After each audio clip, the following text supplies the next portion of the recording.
Hi, greetings. Hamjambo wote, mrie na mwezi. Karibu sana to this show, and of course you are watching CHINYUNI YouTube channel, and of course I'm CHINYUNI. You can also do me a favor by subscribing this channel if you've not yet done so. So kindly do that. Just go there and hit that subscription button, CHINYUNI YouTube channel. And of course, you can also follow me on other handles. I'm also on Facebook, CHINYUNI is a page. Go there and like it and follow it. I'm also on Twitter at @Tiberius. Go there and follow me. I'm also on Instagram at Tiberius_Simiyu. TikTok, I'm Tiberius KE. Go there, follow me. If you follow me, I will ensure that I have followed you back. Okay, like na like, kunifollow na kufollow. That is it. So bakosi SQL no hakolos ya chinyuni. And of course, before that, I want to appreciate guys for your support of viewing and subscription. How we are going up slow, but sure. We are going vyema kabisa. I thank you guys for that, and I want to appreciate each one of you for taking time to watch those episodes that I have done already. Thank you guys, and of course, expect more coming soon. So this channel is deeply on Bukusu cultures and stories. So my friends who are on Bukusu, you'll bear with me, but I'll be trying to explain to you guys so that you can understand. But majority of Bukusu, I know my subscribers are Bukusu. Let's do this, okay? But before going to Chinyuni, or still in that topic here, Chinyuni, how was the Chinyuni chili muba Bukusu? Namwe Chinyuni nicho ba Bukusu bamanyire. Of course, we cannot say Chinyuni chiba Bukusu because they don't own them. Holoma Chinyuni nicho babu kuso bamanyire namwe chinyuni chimenyire mu babu kuso, because birds are all over and each community has its name to call this bird, and therefore we cannot say chinyuni chibabu kuso. No, we say chinyuni chili mu babu kuso. Chinyuni chino nicho babu kuso bamanyire chino, we can go down and divide them into two. And before going there, khulibisa khunyuni nono khupesa buyo niyo lyao oliko nende enyuni ekhepuruka ekenda, they are all over. And I know my friends who are studying the birds, the study of birds, they are doing masters, and I know guys, you are doing good job in that sector. So before going that, khawekha down khucheka no chinyuni chino chili mu babukusu khuchikabaniemo khabili.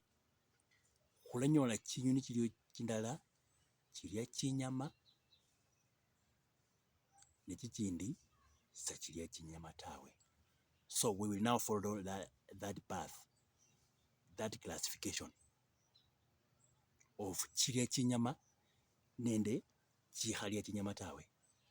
So we will start by chilia chinyama, mutusungu the birds of prey, or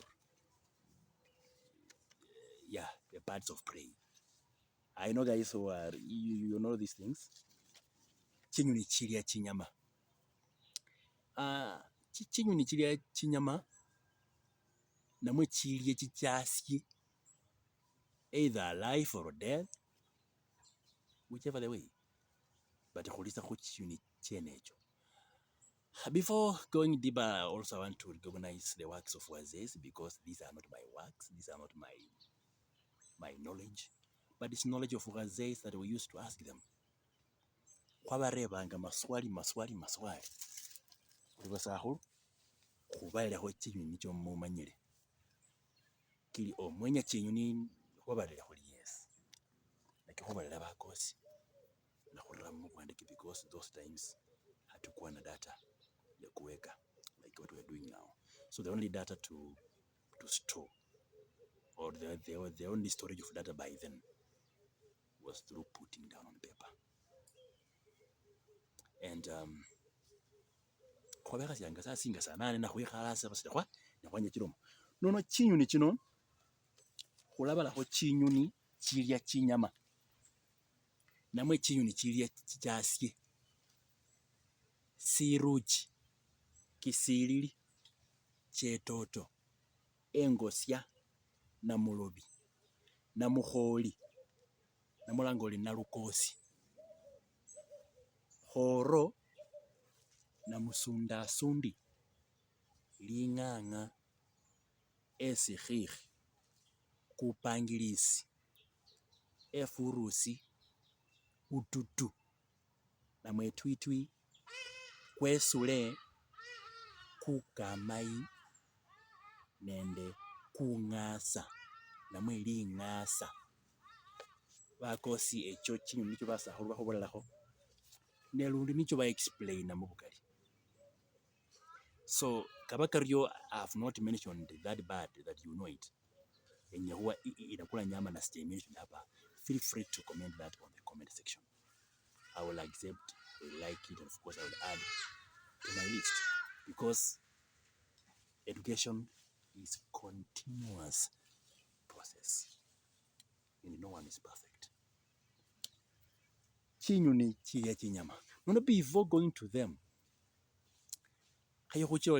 character and I know majority of you knows the character of these birds because majority of you have been in school and majority of you are doing the masters in this sector.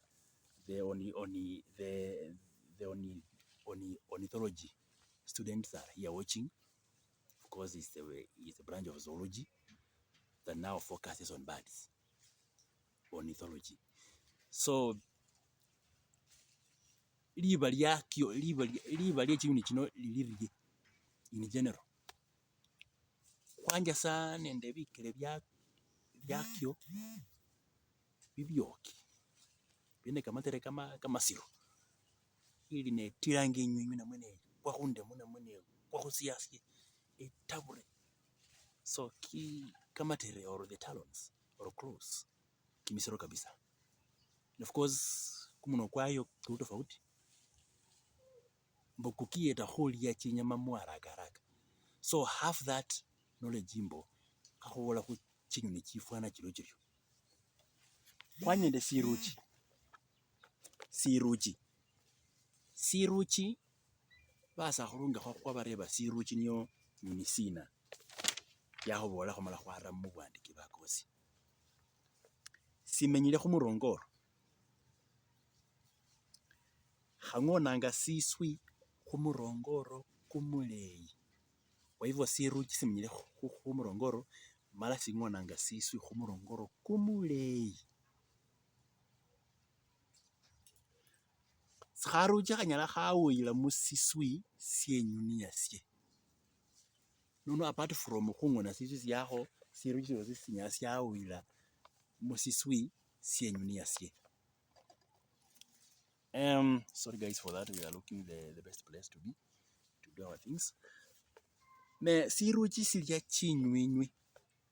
Siruchi silichanga chinywinywi ne chinyuni chasye.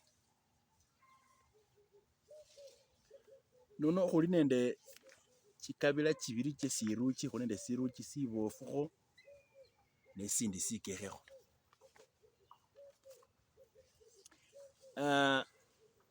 Kumuno kwe siruchi omufano ngelumire in general kwefumbakho ebweni ne kuyetanga khulya nono nicho etilile ne kamatere kamoki. Mala siruchi lundi sasilichanga enyama efwile ta namwe silya sindu sifu ta silya silamu. So those are the notes about siruchi. Kisilili kwosi kumenyile khumurongoro kumuleyi bakosi mala siswi syakwo khwombakhilanga bisala nga niyo nekhana ano bisala biliyo nga nibyo khambola muno bakosi kucha kubukula bisala these types bisala nga bino biri ne kucha khwombakhila siswi. You can see that? Good. nono kubukala bisala nga bino bili na kutunga bikali kumbaka sisi kubisala bifana bili nono alafu kureranga sa kamaki kabili kamasasake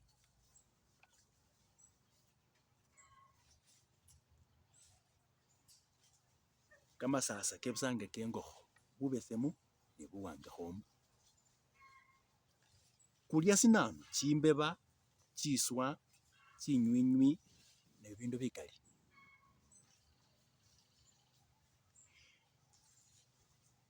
kundu kuno siswi syakosa kunyala khukhwombakha bulayi nga chinywinywi chino tawe nga khubole khuli kubukulanga sa chisala nono kupangapanga sa bisala pora kureremo kamaki aba kwamalile ne kikendanga sa kibili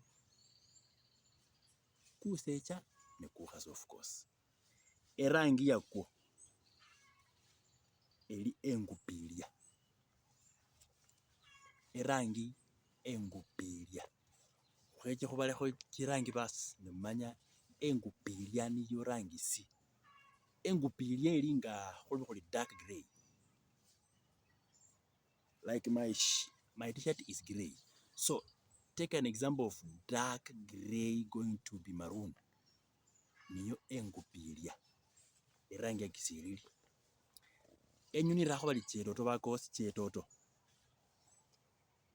enyuni ino ikhalanga simbi nende niyo bakarilanga chisangi namwe mwibakilwe chetoto niyo bakarilanga chisangi namwe ta mwibakilwe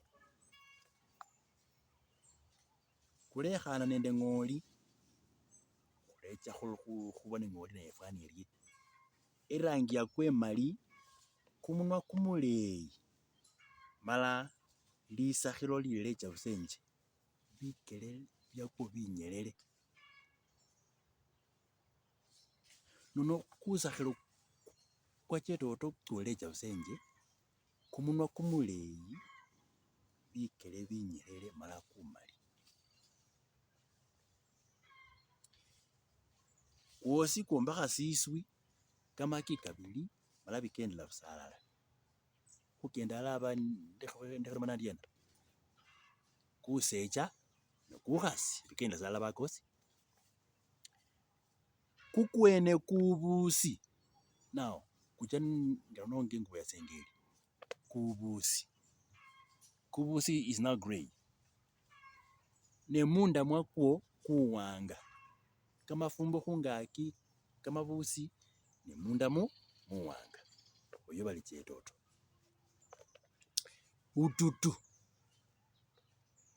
ututu nayo kuli kubofu mala kumunwa kumubesemu mala kamafumbo kakwo kamamali busa kali ti ututu yoyo kawaida kikendanga kibili kusecha ne kukhasi ne ututu nakili kibili kyekyo babukusu bakilanga kamasina kyosi nga kili kibili kilyo bakosi kusecha nende kukhasi nono ututu kusecha ututu kunanu kusecha ne kukhasi bakulanga bali nekesa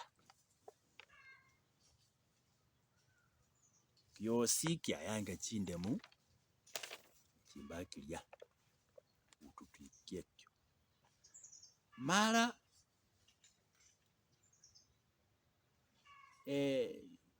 ate endemu yosi kunyala kuchokosya endemu kukipa chinda kukichokosya khulome khuli khakulya nono khwatile khayo khulome khuli no kwenya kulya nga endemu kwanza kukichokosya endemu yabimba kwakichokosya kupa chinda kusuna nono endemu yino elakasirika nebucha buchi paka nga buwamo nekumila sa yosi khuche khunyuni ikindi oli engosya. And guys, remember you are watching CHICHASIE YouTube channel. Do me a favor by going up there and hitting that subscription button. Remember also to share this YouTube channel to your friends on other platforms. No WhatsApp, copy the link and share there. No Facebook, also do the same. Just copy the link and share there.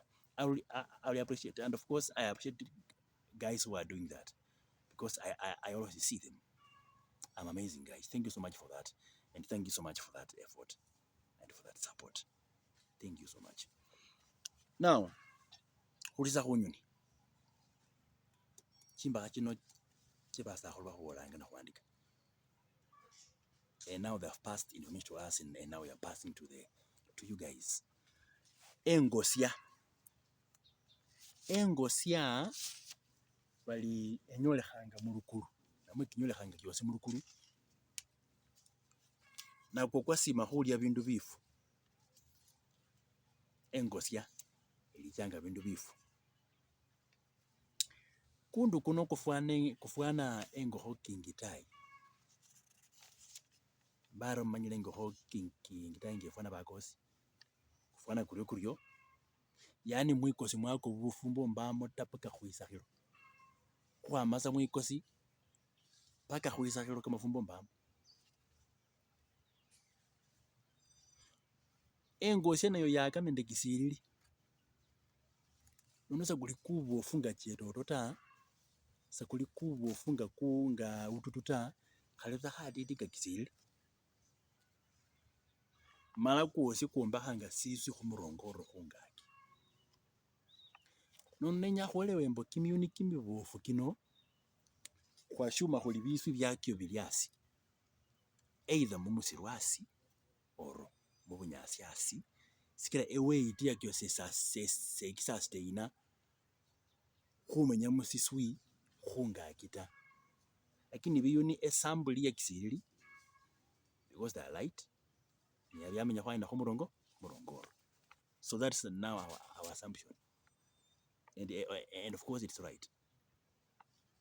Nono engosia ino yosi yombakha khumurongoro kumuleyi kwechimbanwe namwe kwechimba sana birongoro kimileyi kyechimba sana mwechimbanwe nikurasiswa kali yao nekumenyamo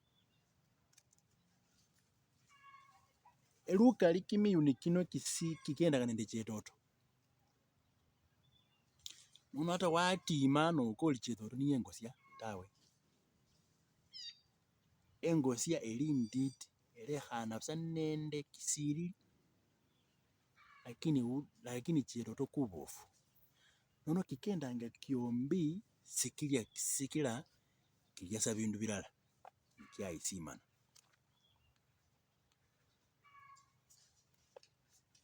Nono nikyo chilia chinyama sakilia chinyuni chasie ta ubula khuli kisirili eli enyuni yasie yanyola enywinywi nelya yanyola hata khakhana khenyuni yasie ekindi nekhali mahututi nekobela nayo okwo kisirili lakini chetoto khano tawe chetoto khenyanga chinyama sekhalia chinyuni chasie ta mala kena nende chetoto khahuche khunamukholi enyuni bali namukholi ino niyo enyuni sibakosi enyuni ino yasima khulia chimbeba chifukho ne chindemo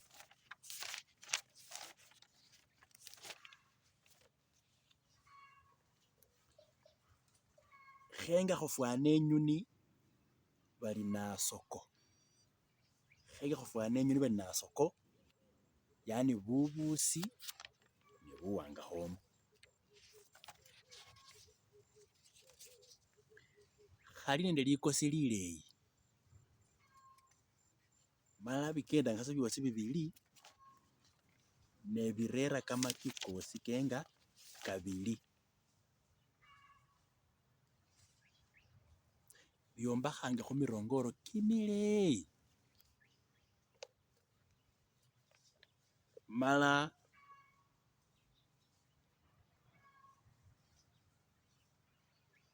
khamilanga busa sindu syosi byasima bimenyanga alala bali namuholi.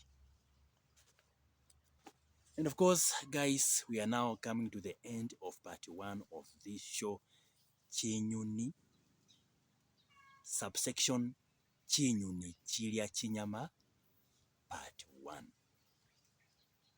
Chinyuni, subsection Chinyuni Chilia Chinyama, part 1. And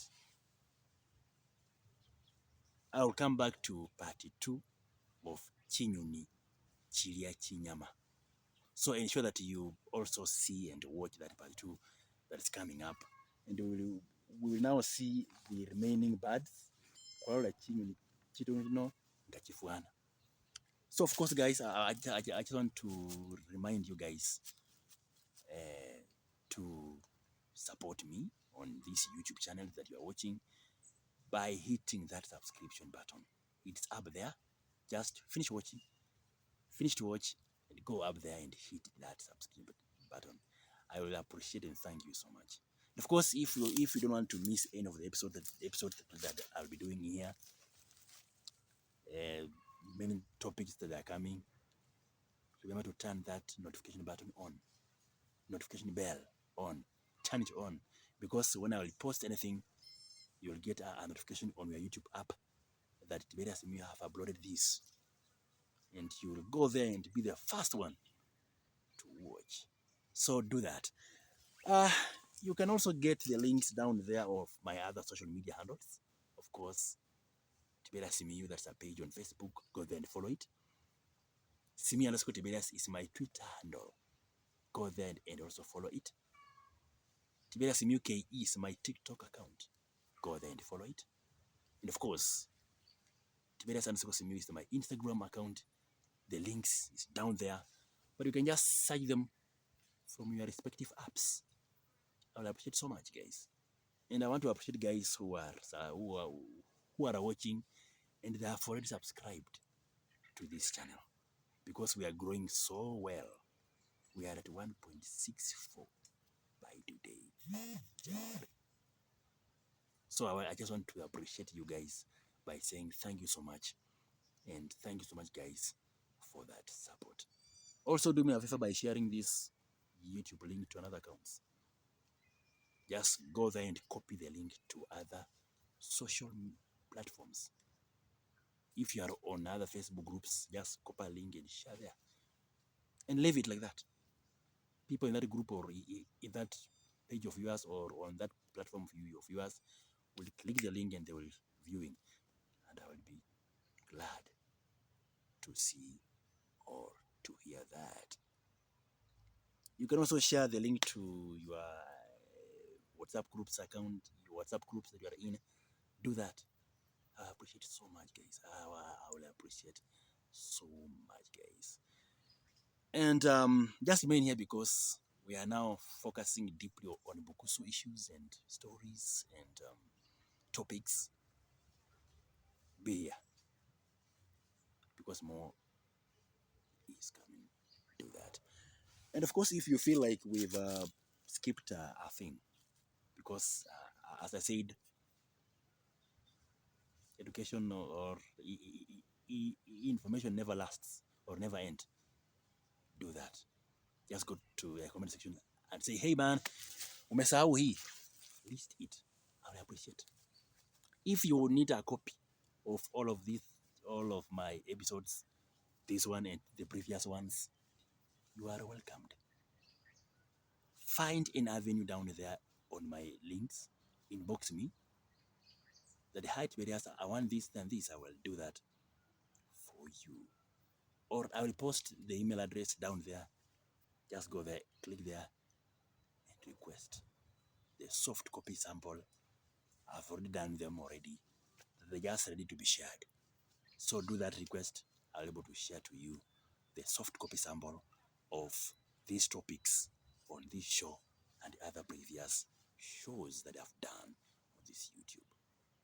Thank you guys for watching this part 1. That is 25 minutes. Let's see each other on part 2 of this show, Chinyuni Chilia Chinyama, part 2. Bye bye. God bless you.